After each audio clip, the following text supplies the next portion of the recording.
तो कहा। हम सब एक ही आयु के थे, तो हमने आपस में आराम से बात की और पढ़ाई शुरू की।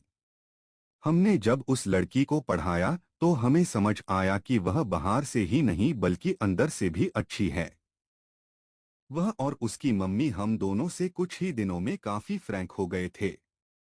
अब आंटी और उनकी बेटी के लिए हम बाहर के व्यक्ति न होकर बल्कि घर के सदस्य बन गए थे। हम आपस में इतना घुल मिल गए थे कि अब आंटी और उनकी बेटी हमसे अपनी सारी बातें खुल के बताती थी। मैं और मेरा दोस्त अब काफी खुश रहने लगे थे कि मानो हमारा ध्यान उनके शरीर पे कभी गया ही नहीं। पर एक दिन जब मेरा दोस्त किसी काम से बाहर अपने गांव गया था, मैं हर बार की तरह उनके घर गया और आंटी को नमस्ते की। आंटी ने पूछा क्या हुआ, मेरा दोस्त नहीं आया आज?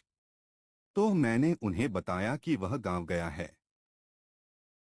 तो वह एक हंसी के साथ बोली अच्छा ठीक है, और अंदर चली गई। मुझे समझ नहीं आया कि वह क्यों खुश हो रही थी। पर आज मैं जैसे ही पढ़ाने बैठा तो ना जाने मुझे क्या हुआ कि मेरी पेंट फिर टाइट होने लगी। मानो उस वक्त तो मुझसे रहा ही नहीं जा रहा था। पर कुछ देर में आंटी आई और बोली बेटे आज तो वह सो रही है और कह रही वह थक गई है।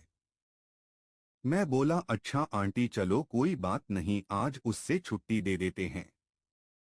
पर न जाने क्यों अब मेरा अंग दुखने लगा था तो मैंने उसे थोड़ा सा पेंट से बाहर निकाल लिया। मेरा सारा ध्यान अपने अंग पे था तो मैंने सामने बैठी आंटी पे ध्यान नहीं दिया।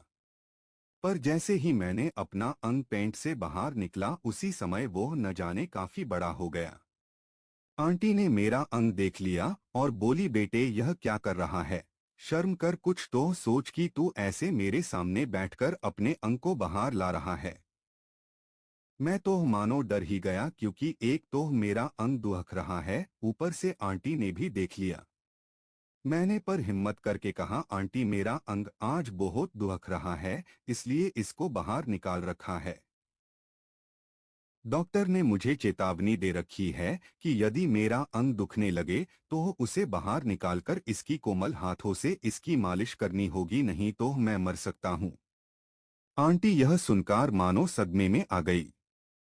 उन्होंने संयम बांधते हुए कहा अच्छा फिर तुम निकाल लो पर उसे किसी चीज से ढक लो। यह सुनकर मुझे कुछ जान में जान आई और मैंने आंटी को बोला कि आंटी इससे तो मैं ढक लूंगा।